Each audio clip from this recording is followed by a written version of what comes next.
ప్రభువైన యేసు నామములో అందరి కొందరులు ఇద్దరు దేవుని వాక్యంలో నుంచి రోమీలకు రాసిన పత్రిక 1వ అధ్యాయం 22-23 వచనాలు. వారి అవివేక హృదయము అంధకారమయమాయను, తాము జ్ఞానులమని చెప్పుకొనుచు బుద్ధిహీనులైరి. వారు అక్షయుడగు దేవుని మహిమను క్షేమగు మనుషుల యొక్కయు పక్షుల యొక్కయు చతుష్పాద జంతువుల యొక్కయు పురుగుల యొక్కయు ప్రతిమ స్వరూపముగా మార్చిరి. ప్రియమైన వాళ్ళారా, యేసుక్రీస్తు యొక్క మహోన్నతమైన కనికరాన్ని, ఉన్నతమైన ప్రేమను, మార్పులేని వాత్సల్యతను మనము ఎట్లా సంపాదించుకుంటున్నాం, ఎట్లా దేవునికి దూరం అవుతున్నాం, అది గమనించాలి. ఇక్కడ చూస్తే వారి అవివేక హృదయము అంధకారమయమాయను అంటాడు. యేసుక్రీస్తు ఎరగని ప్రతి ఒక్కరు కూడా అవివేకంతో ఉన్నారు, అంధకారంలో ఉన్నారు. ఎందుకంటే వారు ఏం చేస్తున్నారంటే, మహిమగల దేవుడు ఆయనని దేనితో సరిపోల్చడానికి స్థాయి కాదు ఆయనది. ఈ భూమి మీద ఉన్న జంతువులు, మనుషులు, భూమి అంతా కూడా ఆయనకు ఒక చేద నుండి జారు బిందువుగా కనబడుతుంది. యెషయా 40:15 ప్రకారం భూమి మీద మనుషులంతా చేద నుండి జారు బిందువులుగా కనబడుతున్నారు. ఇటువంటి మహిమగల దేవుణ్ణి జనములు ఏం చేస్తున్నారంటే, అంధకార హృదయం కలిగి ఏమంటే మహిమగల దేవుని ఏం చేస్తున్నారు? అక్షయుడైన దేవుడు, ఆయన ఎప్పుడూ నశించిపోయే దేవుడు కాదు, ఆయన అక్షయుడు, క్షేమ కాని వాడు. ఆ దేవుని ఏం చేస్తున్నారు వీళ్ళు? పక్షుల యొక్కయు ఆ మహిమగల ఆ దేవుణ్ణి ఏం చేస్తారు? మనుషుల యొక్కయు పక్షుల యొక్కయు చతుష్పాద జంతువుల యొక్కయు పురుగుల యొక్కయు ప్రతిమా స్వరూపములుగా మార్చిడి. వీళ్ళు దేవుణ్ణి ఎడగొలుస్తున్నారంటే, ఒక జంతువును చూస్తున్నారు, జంతువును దేవుడు అంటున్నారు. ఒక మనిషిని చూస్తున్నారు, ఆ మనిషిని దేవుడు అంటున్నారు.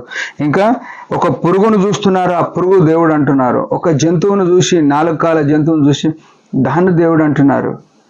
దేవుడు ఎంత దుఃఖపడతాడు మనిషి యొక్క వైఖరి పట్ల. మనిషి యొక్క ఆ దేవుని ఏం చేస్తున్నారంటే, ఈ ప్రతిమలుగా బొమ్మలుగా చేసుకొని వీటిని, ఈ పురుగులను, మనుషులను, చతుష్పాద జంతువులను ఈ బొమ్మలు చేసుకొని వాటిని ఆరాధన చేస్తున్నారు. ఆ మహిమగల దేవుణ్ణి మర్చిపోయినారు. ప్రియమైన సహోదరుడ, సహోదరి, దేవుని యేసుక్రీస్తు యొక్క రక్తంలో కడగబడి దేవుని సంఘంలో ఉన్న మనము మన హృదయములో ఆయన మహిమను గాక ఇంకేదన్నా ఇష్టపడుతున్నామా? ఆయన మహిమను మనం పొగడవలసిన వారము, ఆ మహిమ కొరకు మనం జీవించవలసిన వారము. మనం ఏమైనా లోకస్తులేమో ఇది అంధకారమయమైన హృదయం కలిగి వీటిని అనుసరిస్తున్నారు. మనము లోక సంబంధమైన కార్యకలాపాలలో ఎక్కడన్నా ప్రభువుకు వ్యతిరేకంగా, ప్రభువును వదిలేసి ఏవైతే చేస్తున్నామో వాటిని బట్టి కూడా దేవుడు విచారపడేవాడుగా ఉన్నాడు.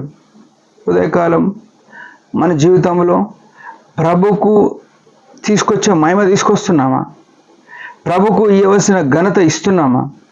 లేకుంటే మనకు నచ్చింది, మనకు తోసింది, మనకు అనిపించింది చేసుకుంటూ ఇది కూడా దేవుని సేవనే అనుకొని బతుకుతున్నామా?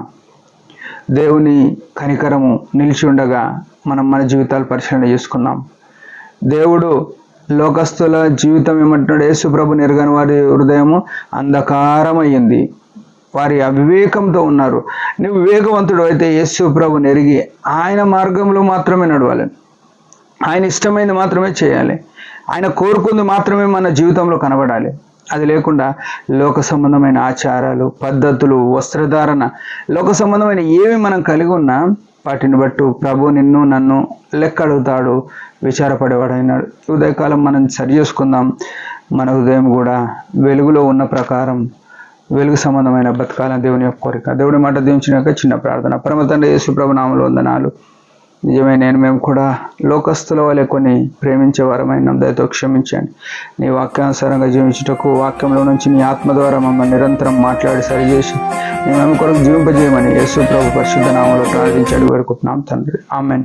మీరందరి పరిచయం గురించి బాగా ప్రార్థించండి. Praise the lord.